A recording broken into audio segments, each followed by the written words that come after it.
You're listening to an Anazao Ministries podcast.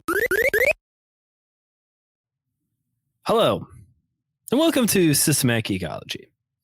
Today, I have to ask you to do something for me. I'm going to need you to wave your hands in the air if you're feeling fine, because we're going to take it into overtime. Welcome to the Space Jam episode. I'm so happy right now. You don't even understand. I am so ready for this episode. Hey, before we get into it, though, just a reminder, we have a Patreon, patreon.com/Systematic Ecology. Subscribe to one of those tiers so you can join our Toon Squad. That's the best I got. I'm Brandon Knight. I'm one of your hosts for today's episode. I'm a seminary student, and recently, what have I been doing recently? Well, part of, we're recording this in March. I don't know when this episode is coming out, but we're recording this in March, and all this month I've been doing all things Batman and leaning into the 90s nostalgia a little. I've been watching Batman, the animated series, and it's just good. It's just so good. Pound for pound, it's probably the best. I mean, I don't know. You really like the X-Men animated series. I know that. But pound for pound, I would say BTAS is one of the best cartoons of the 90s, if not the best. I would definitely say that BTAS is the best. I think that conversation handily lies with Spider-Man the Animated Series, BTAS, and X-Men. That's true. One I've never watched, this is free, Gargoyles. That's one I want to try and watch at some point. That was deemed a little too mature for me as a small child. Oh, I loved Gargoyles. That was probably one. That's once you expand out from the top three, it's there. You know. Oh yeah, for sure. Go ahead and introduce yourself. I am Joe, and recently I have been geeking out on The Witcher. My wife and I have been going through the Witcher series, and man, it's certainly a show that exists. It's fascinating, and it's a real thing. Yeah, I will say, if you have small children, just be aware that there is nothing kid friendly about this show. Just putting that out there. Good to know. Good to know. Thankfully, my child will be tiny, so he won't know. But yeah, today we're going to talk about easily my favorite movie of my childhood, Space Jam. This was my movie. Everybody has that one movie from when they were a kid that they watched on repeat over and over and over again. This was mine. Did it have to do with Looney Tunes? Yes, because every night before I would go to bed, I would watch Looney Tunes on Cartoon Network. Was it because of Michael Jordan? Yes, because I'm from Chicagoland, where we worship the GOAT. Like, what else do we do out here? Eat sliders and talk about Jordan 30 years later. So this movie is perfect. I'm having so much. I'm so excited to talk about it. What about you, Joe? Where does this rank for you? So this movie has a whole mess of nostalgia for me, because growing up, I was like, I don't know, I'll probably call it a safe 95% of America. And during the 90s, I was a Chicago Bulls fan. That's right. I'll be honest. At that point in time, I nigh worshipped the ground my father walked on in a lot of regards. And so my father was a Chicago Bulls fan. And so, of course, I was a Chicago Bulls fan and all of that. Now I couldn't tell you like what Tom Brady, he's the quarterback for the Bulls now, right? Yeah, exactly. Right. Yeah. But this movie I was literally target for this. You know what I mean? So yeah, this was one of those movies that just we don't talk about the remake for the simple fact that it will never be the original, and It's a travesty to mankind. It's I have not. My one friend disdains LeBron James. Curtis, he's a listener here on the show. So I don't think the other movie exists at all. I have not seen it. My wife has seen it. She said it's good for a few laughs, but when you're talking about nostalgia, it's hard to compete against nostalgia, like there can be other attempts, there can be other material and blah, blah, blah. But ultimately, nostalgia has its place in someone's mind, and it's near impossible to top that. Oh, absolutely. Like, so to give you an idea, I was curious, and I went to look up what stuff is out there in the periphery about Space Jam. If there's anybody, every once in a while, I look up these topics when we're getting ready, and I find a fascinating rabbit hole. I don't know when this is going to go out in relation to the Emperor's New Groove that is coming or has come. But I found a whole section on the theology of the Emperor's New Groove, and so what I found here was the original Space Jam website. Ooh. From 1996 in all of its ridiculous picture index glory. Oh boy. Yeah. But just what you said, like, I'm looking at this and I'm like, okay, this already brings back so many memories for me that even if the movie is ridiculous, even if the movie isn't that good, that nostalgia thing is a really hard thing to beat. I'll be the first one to admit, as far as it not being good as you remember, that's not something we have to worry about with Space Jam because it's amazing. Right. And there's not really a down part about this movie. It was already in the upper echelon, which is exactly why it didn't need to be remade in the first place. Need I remind everybody that Michael Jordan, who is not an actor, was acting alongside cartoon characters who were not there. Like, that's a Herculean feat. Also, Bill Murray's in the movie, which putting Bill Murray in a movie automatically makes it 10 times better. Yes. A movie with Bill Murray is better than a movie without Bill Murray. Absolutely. And there's a wonderful fourth wall break there. And when he does show up at the game, he's like, the producer's a friend of mine and he'll, let me down here. So that's how that works. Right. Yeah. So what's some of the cringeworthy theology that you found, or what did you find any, or did you just check out the original website? I didn't find any theology around. That's shocking. I did. Right. That's savior motifs something. I thought I'd find something on it, but yeah, no, I think when you talk about this kind of when you talk about this kind of movie, you have I don't think the conversation ever gets beyond how good this movie is to be adding on to all of the various different offshoots that you can take with this kind of thing, right? Like trying to shove an old movie into a certain type of paradigm or something along those lines. I don't think you ever get past just how stinking good this is. So there's never an opportunity to add all of that stuff in. You're talking about capitalizing on the height of cultural zeitgeist at this time. You're talking about the Looney Tunes. You're talking about Michael Jordan. You're talking about Bill Murray. There's something for kids. There's something for adults. There's something for parents. Barkley's in the film as well. Larry Bird's in the film as well. Right.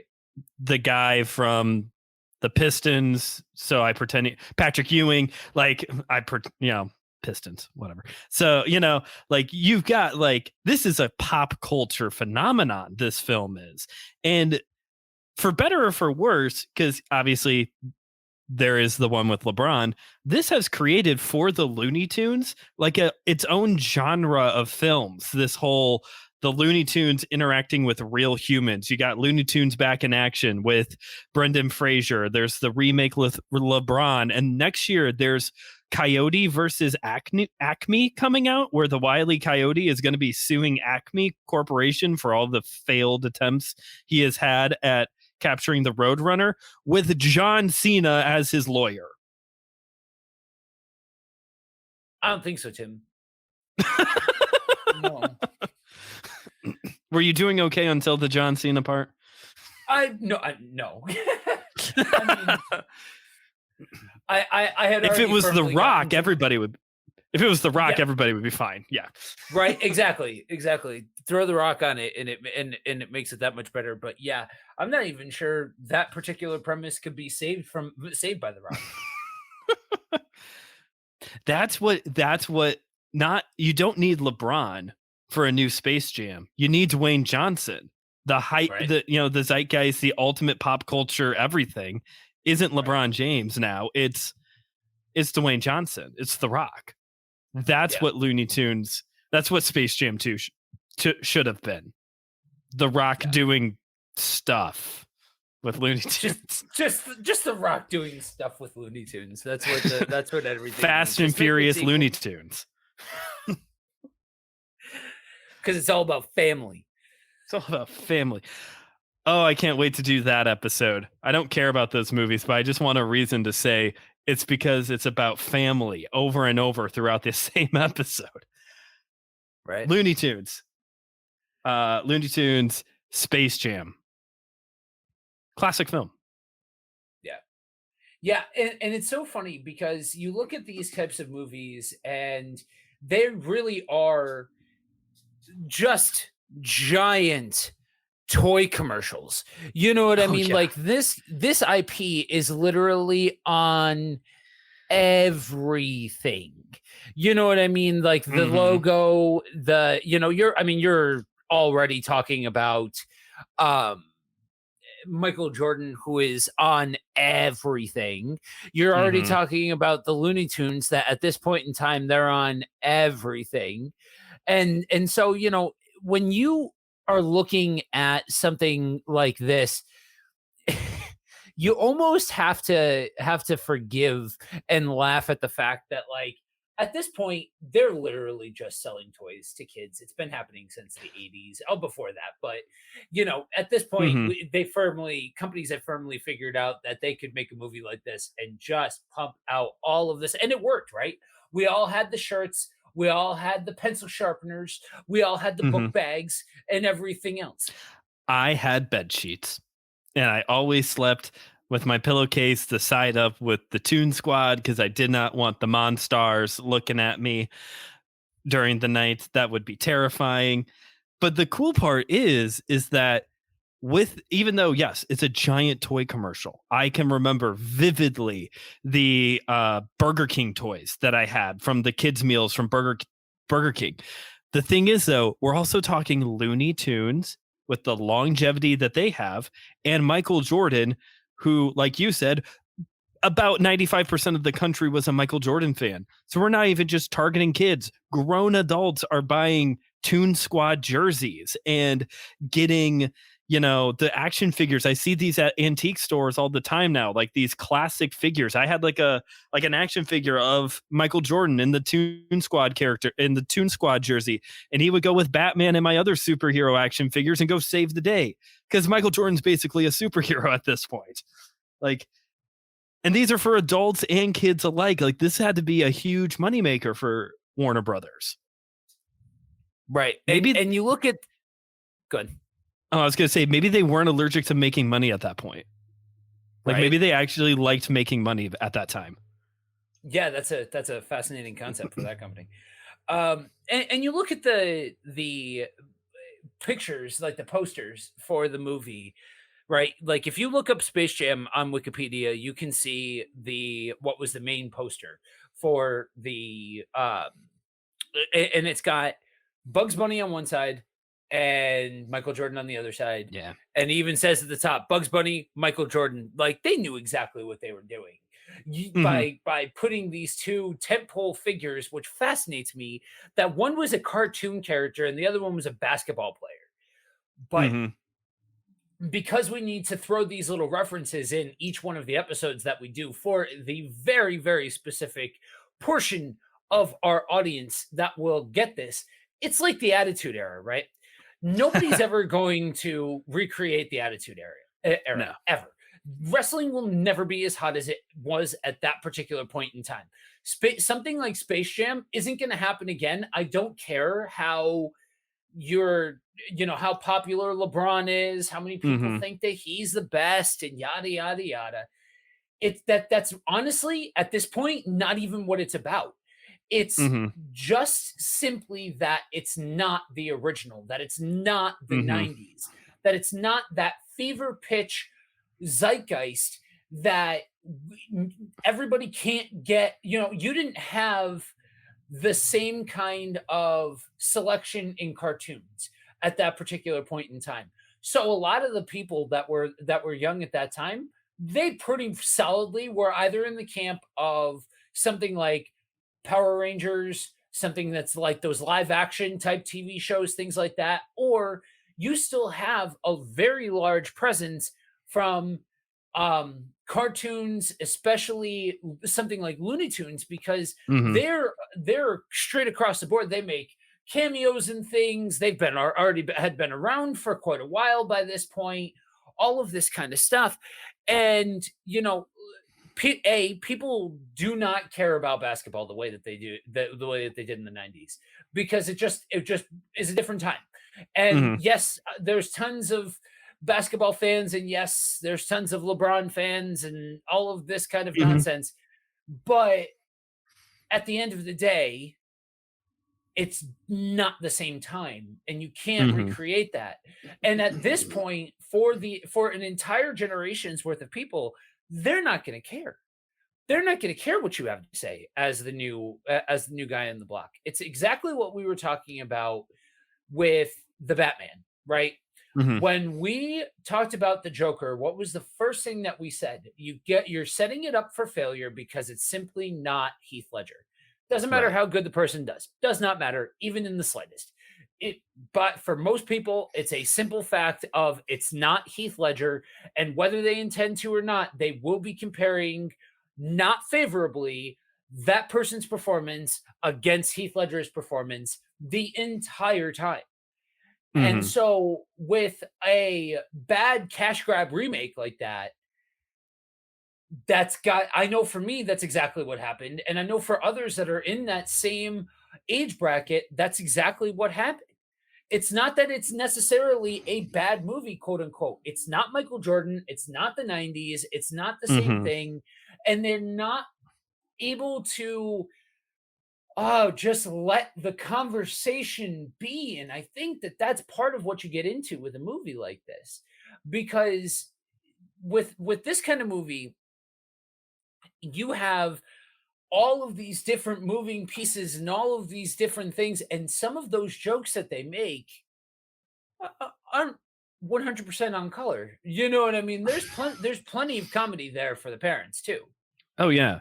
You I know, mean, and there's an entire Pulp Fiction reference that I never got until a very long time afterwards. Like, that's awesome. I'm 2 when this movie comes out. Like, I'm 5 watching this film and enjoying it. I don't know that what was it, Elmer Fudd and Yosemite Sam are supposed to be Travolta and Sam Jackson there, and I just knew the music was really cool, which is the best part of Pulp Fiction is that song.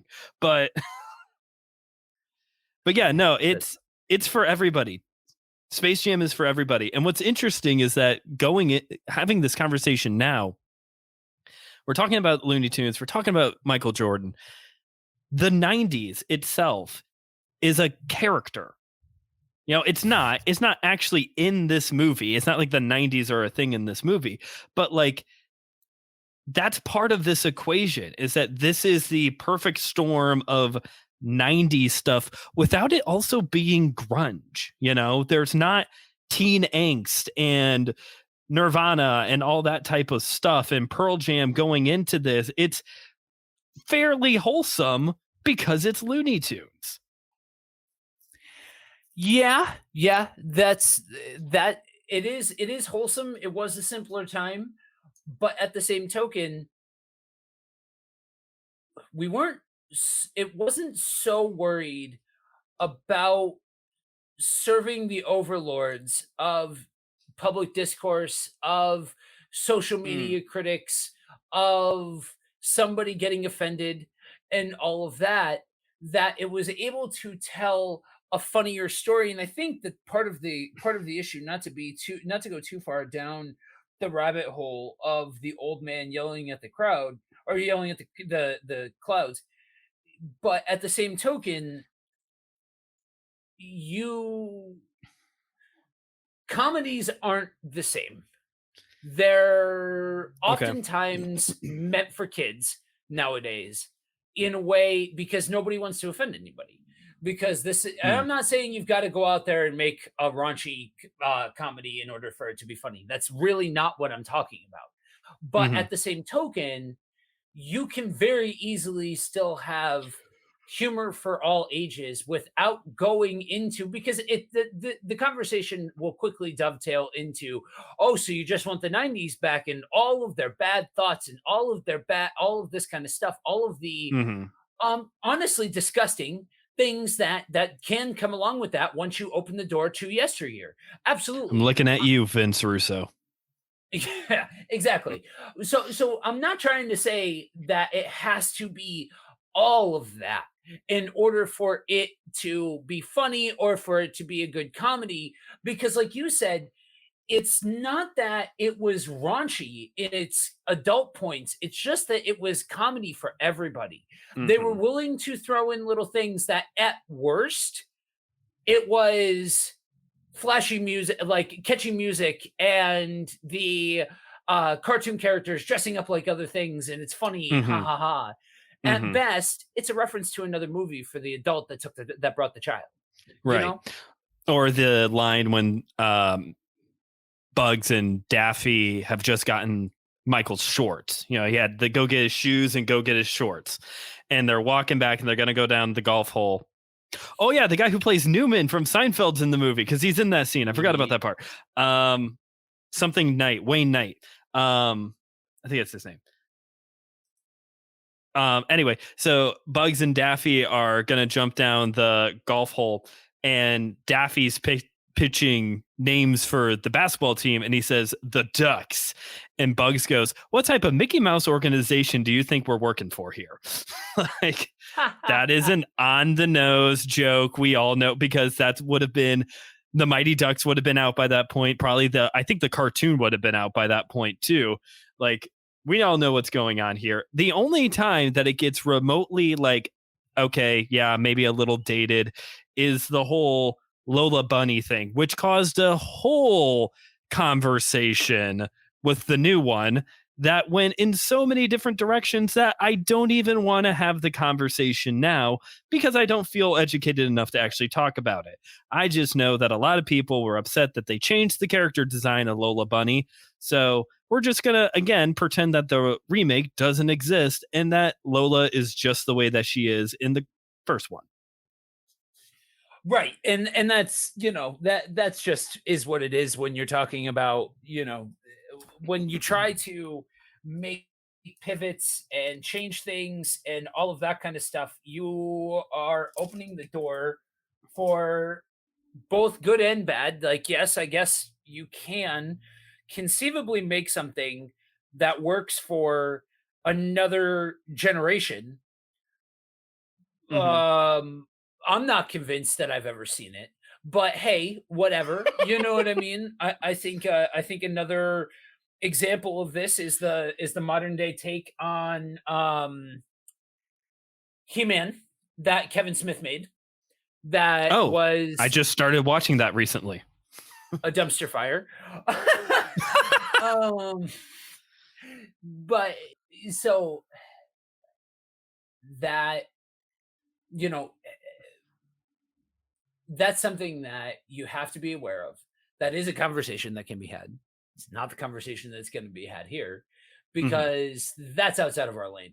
That's Yes. not that kind of commentary and all of that kind of stuff. Mm-hmm. Honestly, for something like this, you you've just got to celebrate what was at some points. You know what I mean? Mm-hmm. Like and understand in the areas where it is problematic, where it does generate bad thoughts or bad ways of thinking and whatever. that, you know what? It was a different time, and here's to hoping that humanity has learned and grown over time. Mhm. I do think that we get dangerously close the to the line of throwing the baby out with the bathwater when it comes to something that might have a less than desirable aspect to it, with just throwing the entire thing out along with it. I think obviously has its own problems. I'm Mhm. not the biggest fan of cancel culture and all of that. And I don't just mean that against people. I mean that against things, trying to scrub different things from history because, there are some things, and I can point to a couple of things within the mouse's domain that are just disgusting. But that this is still there's still enough good about this that you don't need to go to that level of extreme. Sure. Let's bring it back to something lighter because that's really what we're here for. We're here to gush about a film that we absolutely love. Favorite moments of the film. Favorite lines. You got any?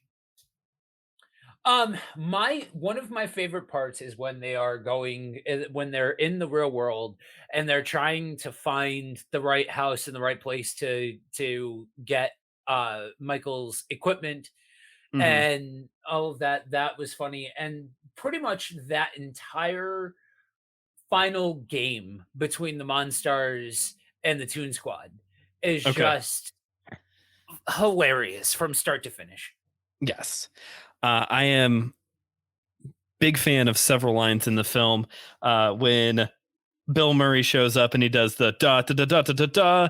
The guy who owns Moron Mountain, he goes, "Whoa, whoa, whoa! I didn't know Dan Aykroyd was going to be in this picture." Like I love that line. I was much older when that one finally clicked, but I thought that was really funny.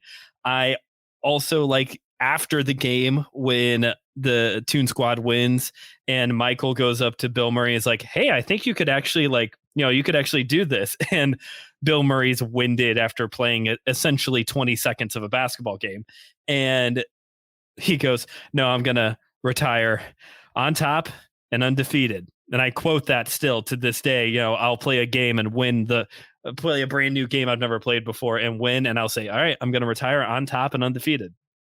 My all time favorite line, and I think it's just because it is so dumb, is the scene where Daffy gets wrecked during the game. I forget exactly what happens. I think one of the Monstars just like flattens him with his hand, pulls it back, and Daffy says, "But mom, I don't want to go to school today. I want to stay home and bake cookies with you." That is I crack up every time. That is fantastic. I will say one thing that I did find fascinating that I found in my searching about Space Jam. DC made a graphic novel of Space Jam. Okay. Is Yeah. it just the The- story or yeah, it looks like it's just the story of it made into comic book form. nice? There's I going to be definitely remember having the Sega game, the Sega Pinball Space Jam ooh. game. Okay. Yep. I don't think I did not have that. And hopefully after this episode goes out, there's going to be a spike in eBay purchases and Amazon purchases for that graphic novel. It's going to be all of Yeah. a sudden everybody wants this now because it's Michael Jordan's comic book debut. I don't know if it's canon or not. Any last thoughts on Space Jam before we start moving things over to our more spiritual side of the conversation? Um no, I think that with a movie like this, I think this is the power of cultural awareness on display. When you're talking about a perfect storm like this of various forms of IP, you can't replicate this, and this is one that you just got to sit back and enjoy. Yeah. Yeah. That's exactly right. This is a thing for people our age to sit back with our kids now and say, this was our favorite movie when we were kids, and just enjoy it. Yeah. Perfect film. Love it so much. So, audience, who are the Monstars in your life? I'm kidding. I'm kidding. Brandon, I'm going to need you to tuck your Baptist back in, please. Thank you. I really am surprised that you did not say, hey, I found this really weird theology reference to Space Jam, because to be quite honest, Joe and I did a whole bunch of episodes all in the same day. So in the same day that we recorded this, we also recorded the Emperor's New Groove episode. And, there is apparently some people out there who have some pretty far out there theology connected to the movie The Emperor's New Groove. But with this movie, I mean, this movie is just fun. This movie is purely the Looney Tunes are in trouble. We need a hero, and his name is Michael Jordan. And Michael Jordan is surprisingly cool with this idea. And yeah, it's the comeback story. And that's really what it is, right? Is it's a comeback story, and it's got so many of those story beats that are so powerful and so resonant across a lot of different avenues and aspects. And I'm gonna go on almost like a breaking the meta rant for a second. Okay. I'm glad that nobody took the time to try and shove a square peg into a round hole as far as this movie goes. Guys, It's okay sometimes to just enjoy. Just stop and enjoy. You know what I mean? Mm-hmm. And be able to resonate and all. Yeah, sure, the good guys, the bad guys, we can do this, we can do that. Like there's tons. If we wanted to, we could absolutely who are the Monstars in your life, this conversation big time.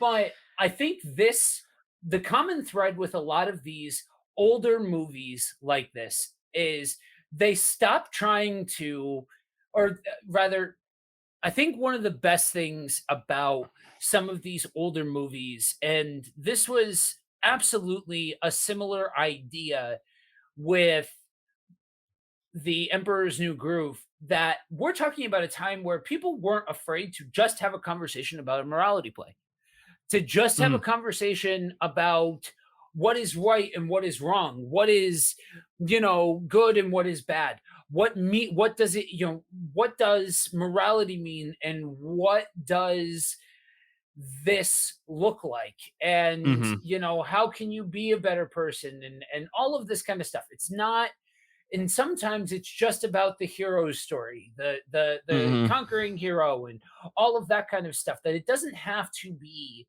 about chapter and verse and page number. It doesn't have to be about Romans whatever. It doesn't have to be about specific points and specific lines and all of that kind of stuff. And I think one of the great joys for me in recording an episode like this and being able to watch these old episodes, and being able to watch these old movies and things like that, is being able to just stop and enjoy, like I said before, and not being compelled to say, hey, did you know that we're a Christian show? Did you know that we're all Christians? Let me shove this Christian thing into this because it's a non-Christian movie, so I have to make it about Christianity somewhere along the way.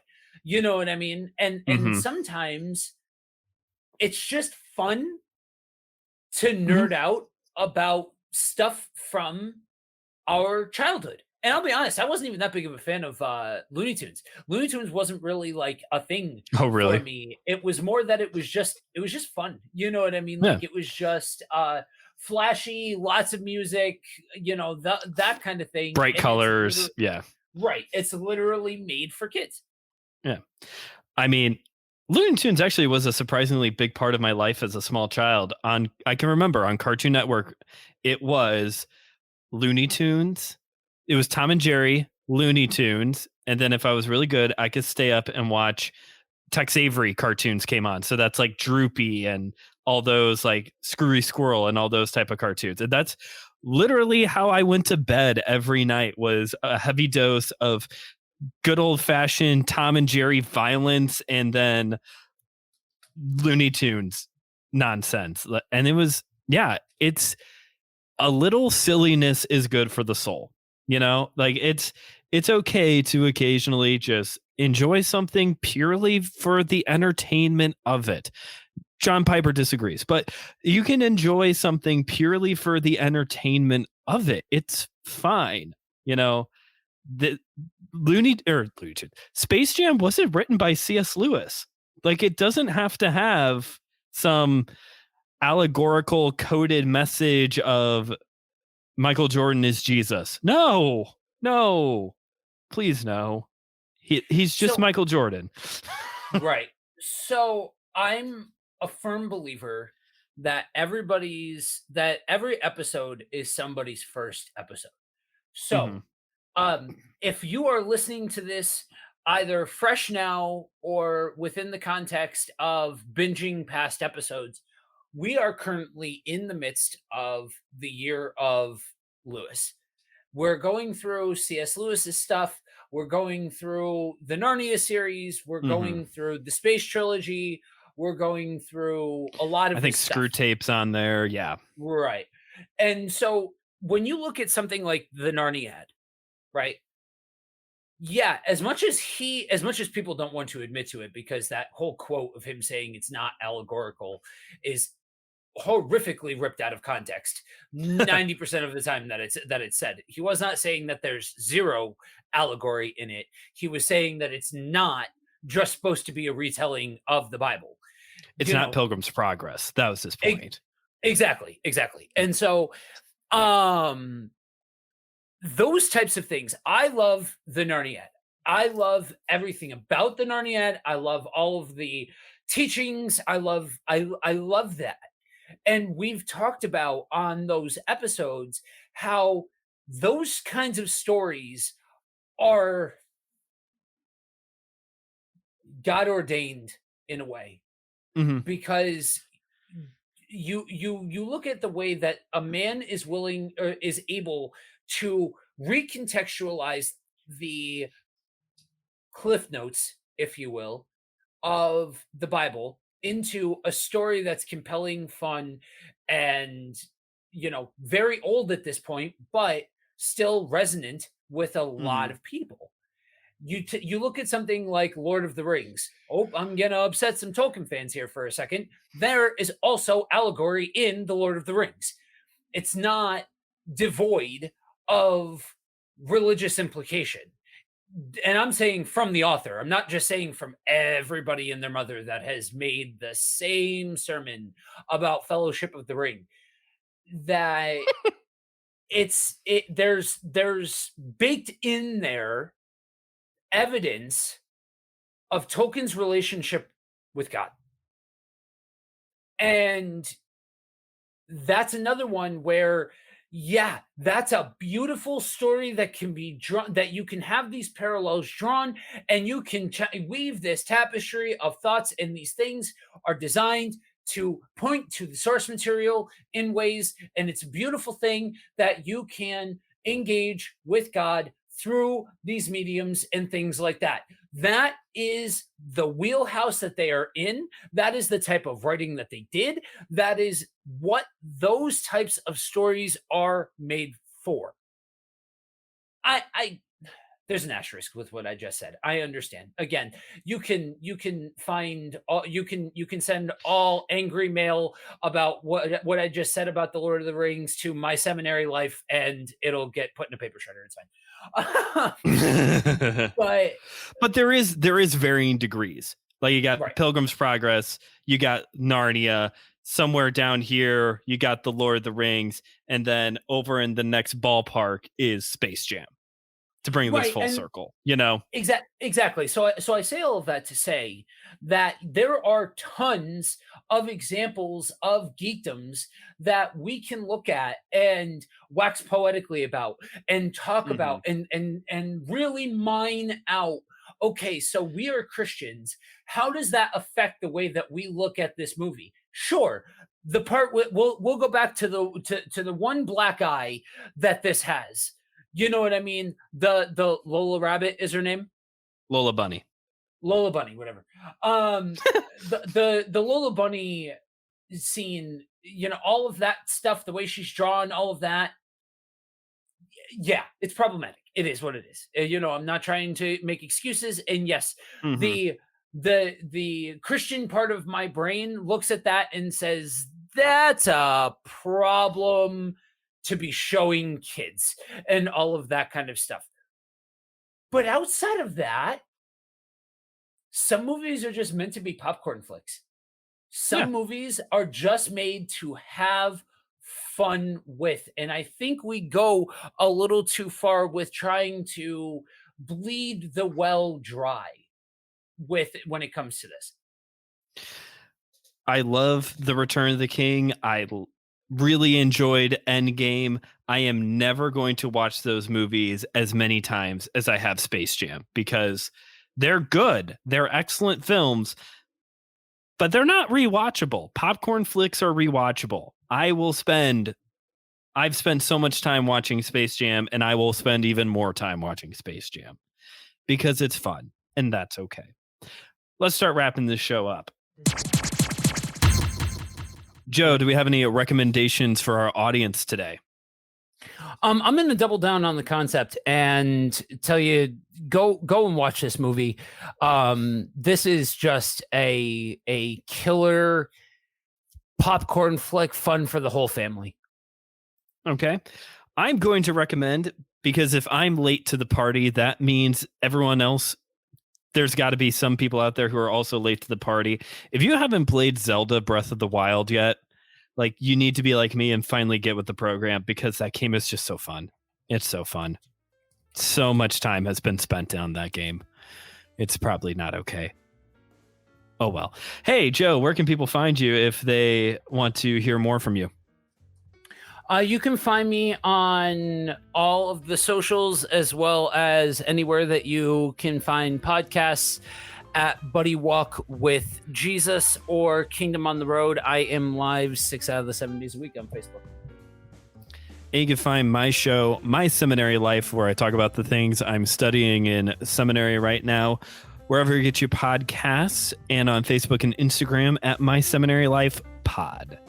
Thanks for listening to a nostalgia-filled, just love heaping episode. Thank you for letting me talk about one of my all-time favorite childhood films. If you have an all-time favorite childhood film that you want us to talk about, let us know. systematicgeekology.org. You know, we have this idea of doing more retro Disney films. We've talked about, you know, we're going to do an episode on Teenage Mutant Ninja Turtles. We've recorded one to go out at some point. Like, it's just going to be a lot of loving on some old flicks. So if you've got some you want us to talk about, we'd love to hear about it. And remember, we're all a chosen people, a geekdom of priests.